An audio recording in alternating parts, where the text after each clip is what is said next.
대기업의 중고차 진출, 득인가 실인가를 제목으로 인터뷰를 진행해 보겠습니다. 대기업 중고차 진출을 반대하는 분들입니다. 김지호 경기도 중고차 딜러협회 협회장께서 나와주셨습니다. 그 옆에는 김종찬 JC모터스 대표께서 나와주셨습니다. 어서 오십시오. 네. 찬성 측 인터뷰를 해주실 두 분, 윤성로 모트라인 대표께서 나와주셨습니다. 안녕하십니까. 네, 안녕하세요. 네. 그리고 박성욱 대표께서 나와주셨습니다. 안녕하세요. 안녕하십니까. 네.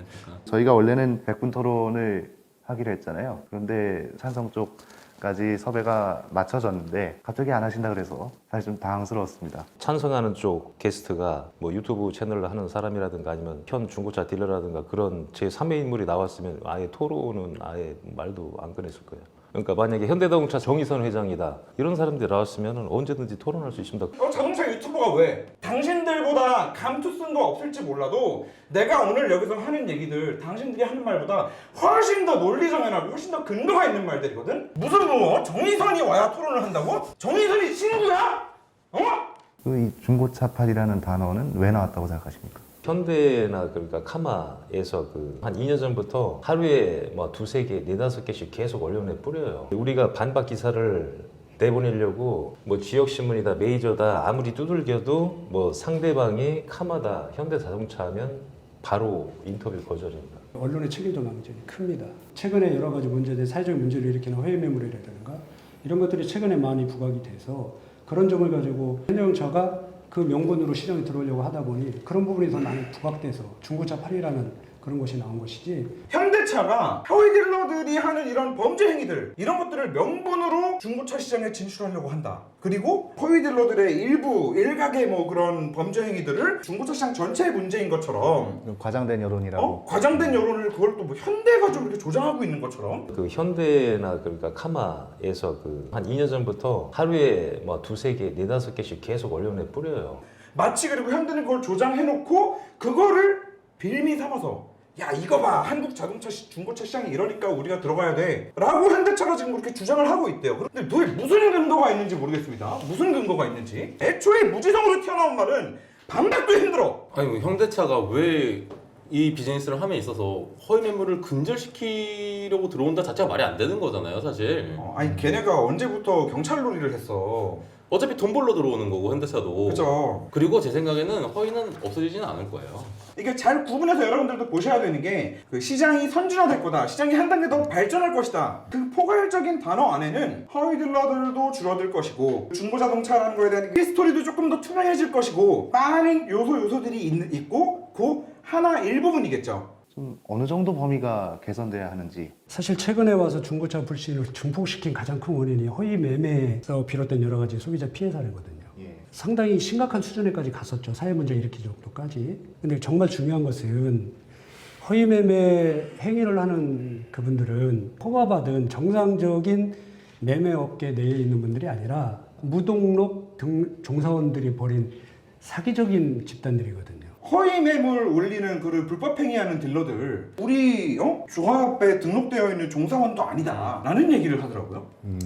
저는 그 얘기 들으면서 참 너무 실망스러웠던 게 어쨌든 허위 매물도 어떻게 해야 그 범죄가 성립이 되냐면 결국에 명의 이전이 되잖아요. 명의 이전이 됐다는 얘기는 뭐야? 상사가 꼈다 안 꼈다. 그럼 거기 매매 종사원 꼈다 안 꼈다. 안 끼고선 우리나라는 이전이 안 돼. 거기 다 껴있는 거야. 근데 단지 앞에 나가가지고 그 깡패짓 하네. 그 팀 중에 뭐 여러 그 조직 구조가 되어 있잖아요, 걔네. 예. 앞에서 전화로 모객행위 하는 애, 만나면은 이제 끌고 돌아다니는 깡패짓 하는 애, 뒤에 상사도 다 있고. 이 딱 그룹이란 말이야. 근데 그 중에 딱 그 깡패짓 하는 애만 뚝 띄어가지고 쟤는 뭐 매매 종사원증 뭐 가진 애도 딜러도 아니다 쟤는. 그러니까 마치 우리 책임 아니다 쟤는. 이런 식으로 얘기하는 거는 사실 저는 너무 무책임하다고 보고. 충분히 공감합니다. 소비자들 입장에 당연히 그럴 수 있어요. 다만 나중에 또 얘기를 하겠지만 저희들이 우려하는 것은 중고차 시장에 현대자동차가 뛰어들면서 발생할 수 있는 독과점의 폐해가 지금 찬성하지는 소비자들한테 되돌아갈까 봐 그 부분을 굉장히 우려하는 것이지.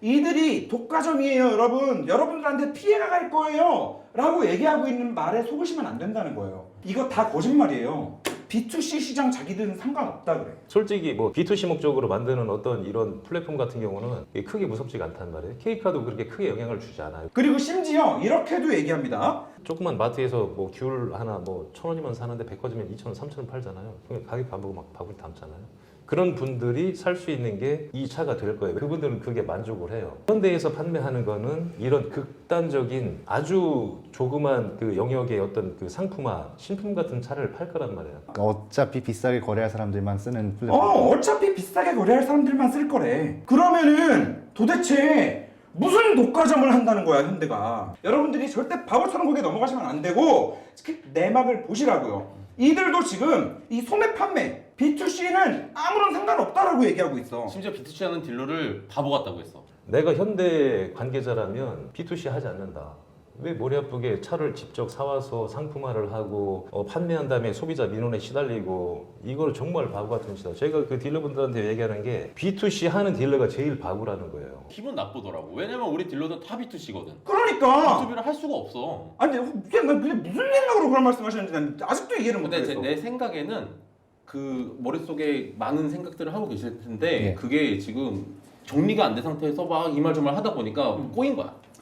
사실 대기업의 중고차 진출 반대라고 하긴 하는데 사실 뭐 수입 인증 중고차도 있고 다른 브랜드들은 이미 있는데 유독 현대차의 진출을 반대하시는 이유가 있습니까? 그 수입차 구조와 현대와는 완전히 달라요. 현대 같은 경우는 현대가 제조를 하고 판매를 하고 다 같이 한단 말이에요. 제조와 판매가 분리되어 있는 수입차 같은 경우는 크게 영향을 주지 않아요.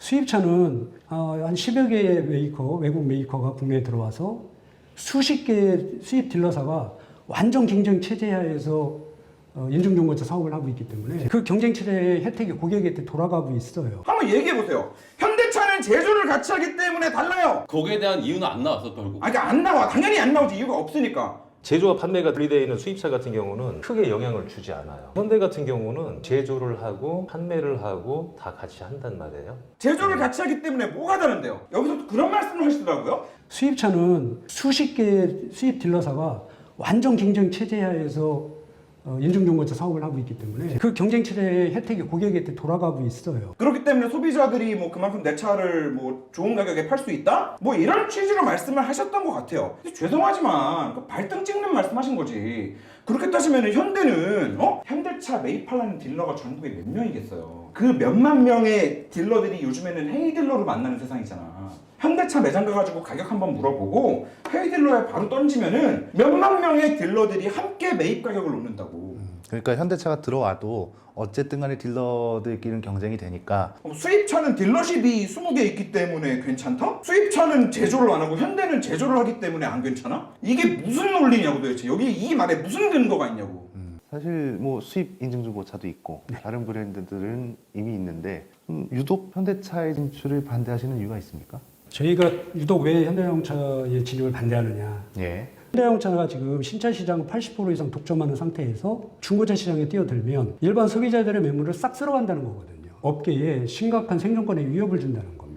여기서 길게 얘기하지만 결국 핵심은 그거예요. 이제 매입을 할 수 없기 때문에 우리들이 더 먹고 살기 힘들어진다. 마치 현대기아차 중고차가 이제 출범을 하면 전국에 있는 현대기아차 매장에서 손님들이 차를 사러 가서 자기 차를 팔아달라고 할 거 아니에요. 그 차들은 100% 다 매집을 해서 수매상들한테 뿌린다. 이렇게 이해를 하고 계시더라고요. 어떻게 그렇게 생각이 됐는지가 너무 의아한 게 우리나라 중고차 그 현대기아차 1년에 나오는 것들을 현대기아차 중고차 사업부가 이거를 다 소화할 수 있을 리도 만무하고, 두 번째로는 요즘 소비자들이 바보가 아니잖아요. 그죠? 아무리 현대기아차에 판다고 하더라도 가격이 맞아야 팔 거 아니야. 지금 뭐 헤이딜러, 뭐 엔카 비교, 뭐 K카 비교 견적 뭐 이렇게 나온 것들, 이런 무수한 플랫폼들이 있는데 소비자들이 현대차에서 이거 2천만 원 쳐드릴게요 그냥 바보같이 팔 사람이 누가 있냐는 거지 나는. 이게 되게 중요한 포인트가, 영상 한번 보시죠. 헤이딜러라든지 엔카의 비교 견적 서비스라든지 플랫폼들이 많이 만들어졌어요. 그래서 고객들은 판매할 수 있는 경로가 많이 확보가 됐습니다. 그래서 소비자들의 선택의 폭이 이미 많이 넓어졌어요. 분명히 이렇게 본인들도 말씀을 하세요. 지금 현재 시점에서 소비자들 입장에서는 자동차를 판매할 수 있는 너무나 많은 플랫폼들이 생겼다. 그렇죠. 너무나 좋은 환경이 만들어져 있다. 그럼 본인들 말씀대로도 이렇게 사람들이 차를 편하게 팔 수 있는 다양한 루트가 지금 존재하고 다양한 플랫폼, 좋은 헤이딜러 같은 플랫폼이 존재하는데, 과연 현대차 사러 왔다고 현대차 매장이기 때문에 자, 저희 소나타 헤이딜러는 2,200에 팔 수 있겠지만 우리한테는 2천만 원에 파십시오 라고 한다고 해서 걔네한테 뭐 소비자들이 다 현대차 매장에 자기 차를 2천만 원에 다 팔아? 200을 손해를 감수하고 사실 그러니까 독점할 가능성은 낮다고 보시는 거네요. 어쨌든 네, 간에. 그렇죠. 깜짝 놀랐는데 중고차 발전위에 그 참석했었을 때 현대에서 예. 100%라는 물량을 매입하게 되면 그러면 5%만 우리가 인증중고 사업을 통해서 판매를 하고 그러니까 나머지 95%는 글로비스에 나 납품할 테니까 너네들이 직접 입찰해서 낙찰 받아가라. 그러면 낙찰 수수료 들어가잖아요. 그럼 글로비스 매출 올라가잖아요. 그럼 정의선회장 주가 올라가잖아요. 지배력 강화되고. 글로비스는 일단 따로 띄고 생각하셔야 돼요. 차는 현대차가 사는 거야. 글로비스가 사는 게 아니야. 내가 현대야. 차 사러 왔어. 차 판대. 차 사면서 왔는데 저기 쌍용을 타고 왔어. 그럼 현대에서 어떻게 사 그 차를? 그렇죠. 현대차가 중고차를 매입할 수 있으려면 현대차 매장에 현대차를 사러 온 사람이 현대차를 타고 있어야 돼. 자, 그럼 소나타 타세요. 네, 소나타 2천만 원에 살게요라고 했어. 그러면 좋아요. 2천만 원에 사주세요. 그럴 거예요? 뭐 여러 군데 더 알아봐야죠. 알아봐야죠. 헤이딜러 키겠지. 번호판. 돈 받는 거 아니야? 계속 자, 그런데 운이 좋게도 매입을 할 수 있게 됐다고 쳐. 이렇게까지 해야 현대차가 매입한 차가 돼. 그럼 전국에 이번 달에 현대차가 매입한 차가 이제 100대가 모였다고 치자. 그럼 이 100대를 현대에서 다 팔 수 있어? 아니야. 완벽하게 관리된 차만 그 100대 안에서 또 선별을 할 거란 말이야. 자, 그러고 나면은 얘네가 뭐 5%에서 10% 정도를 선별하겠다 이거야. 5대에서 10대. 나머지 90대 남죠. 그 김지호 씨는 이 90대를 현대가 글로비스로 전부 다 줘서 그러면 낙찰 수수료 들어가잖아요. 그럼 글로비스 매출 올라가잖아요. 그럼 정의선회장 주가 올라가잖아요. 지배력 강화되고. 이게 말이 안 되는 게 여러분 우리나라가 공정거래법이라는 게 생각보다 굉장히 타이트한 나라예요. 정말 타이트한 나라예요. 현대가 매입한 중고차를 글로비스에만 던져가지고 경매를 못해요. 그리고 계속 얘기하지만 경매는 글로비스만 하는 게 아니라고. 그러니까 정의선 지분 뭐 이런 거 얘기할 게 아니라 경매는 여러 회사들이 있고 어차피 현대가 잡은 물건들 중에 지네가 인증중고로 팔 거 아니고 이제 뱉어낼 애들은 또 경매 플랫폼 사이트들을 통해서 다들 그냥 또 그냥 경매 수수료를 내고 매입할 수 있는 거기 때문에 어쨌든 그들이 얘기하는 B2C는 현대가 무섭지 않아. 하지만 우리가 정말 무서운 건 B2B야. 라는 그 말조차도 전혀 앞뒤가 안 맞는 논리가 없는 그런 말이라는 거죠. 또 뭐 그런 얘기 할 수 있어요. 지들이 한번 잡고 경매를 또 때리고 그 경매 수수료 붙고 그럼 글로비스 매출 올라가잖아요. 지배력 강화되고. 저기 정의선 회장의 지배력이 강화되는데 우리는 어쨌든 경매 수수료를 내야 되니까 손해다 라고 얘기할 수 있어요. 그런데 그분들이 경매로 사지 않는다라고 했을 때는 어차피 영업소들을 상대로 또 영업을 하겠죠. 그렇죠. 왜냐면은 이 경매가 활발해지기 전에는 이 플랫폼들이 활발해지기 전에는 우리가 차를 매입을 하려면 뭐 수입차, 현대, 기아차, 뭐 삼성, 뭐 쌍용 이런데 영업소를 가는 거야. 영업소를 가면 이제 딜러들이 있잖아요.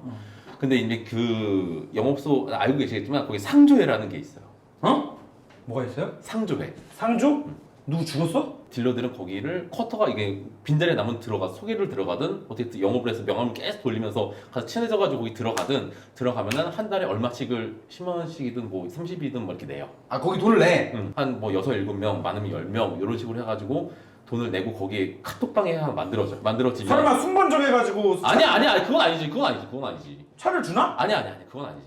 근데 거기서도 경매를 해.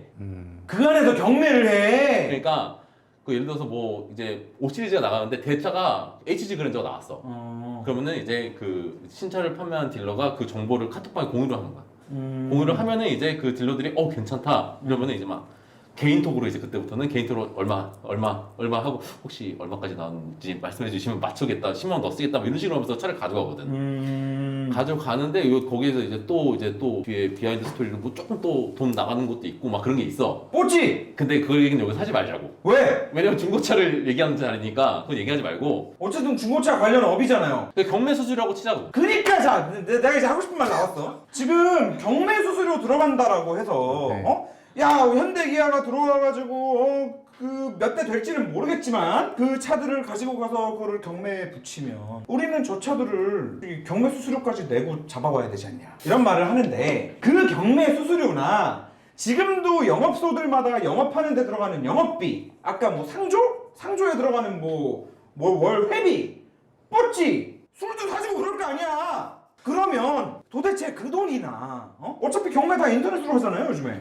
그쵸. 인터넷으로 보고 그냥 그 돈 여기다 쓰나 거기다 쓰나 현대가 들어온다가 곧 클린해진다로 이어지는 게 아니라 큰 돈을 쓸 수 있는 시스템이 갖춰져 있는 회사가 들어와서 체계를 잡기 시작하면 이 체계에 따라서 시장 파이 전체가 커지면서 이 안에 좀 이제 퀄리티가 좋아질 거고, 그에 맞춰 아까 말씀하셨듯이 뭐 현대차가 들어와서 공격적인 중고차 시장에서도 AS 정책을 펼친다 라고 하면은 이 기존 딜러들, 기존 협회들 입장에서 지금까지는 야 중고차는 원래 그렇게 타는 거지라고 있던 거를 더 이상은 그렇게 버티고 있지는 못할 거란 말이지. 서비스의 품질 자체가 달라질 거다. 분명히 달라질 거야. 그런 식으로 뭔가 조금 더 계속 깨끗해지고 뭐해지고 하면은 중고차 안 사라고 하던 사람들이 중고차 시장으로 넘어오게 되는 이런 순환 구조도 생기는 거야. 사실 현대가 들어와가지고 너무 잘한다? 걔네 뭐 보증 중고차, 인증 중고차 한다?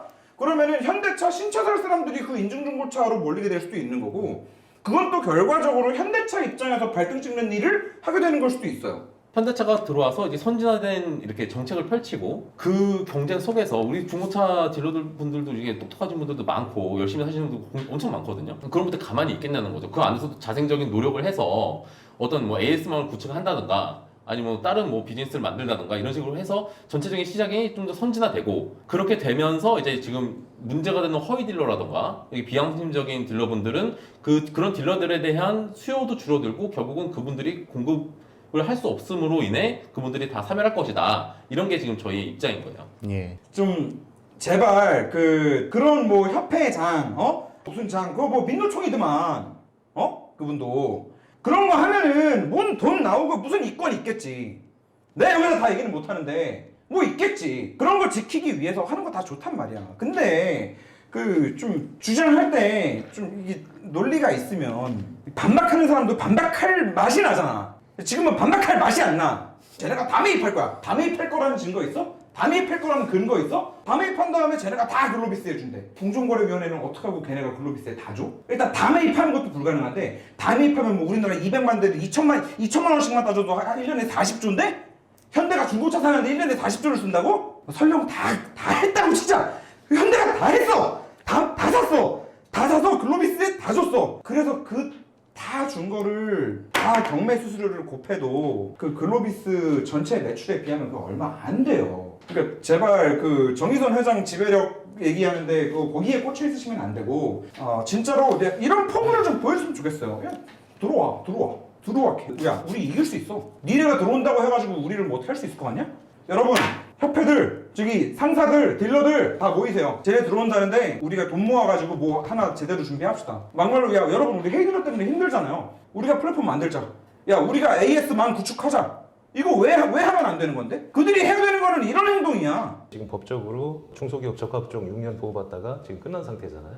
그래서 생계형 적합종이 아니냐, 이거에 지금 대선 후에 이게 결정이 될 건데, 아니 중소기업 적합업종으로 6년 막아줬잖아. 대기업 들어오지 말라고. 그 6년 똑같이 막아줬던 김치는 지금 뭐하고 있는데? 김치 뭐하고 있냐고요. 김치는 중소기업 적합업종 풀린 다음에 대기업들 들어와가지고 지금 같이 잘 되고 있잖아. 중고차는 왜 중소기업 적합업종으로 6년 막아준 거를 끝났는데 무슨 생계형 적합업종이라고 해가지고 이걸 왜 또 신청을 하냐고. 야, 생계형 적합업종은 두부랑 콩 파는 게 생계형 적합업종인데 지금 중고차가 두부랑 콩이야? 2부 가실 거예요? 아니요. 아니죠? 그럼 여기서 마치겠습니다. 뭐 혹시나 토론 제안이 오면 하실 겁니까? 당연하지.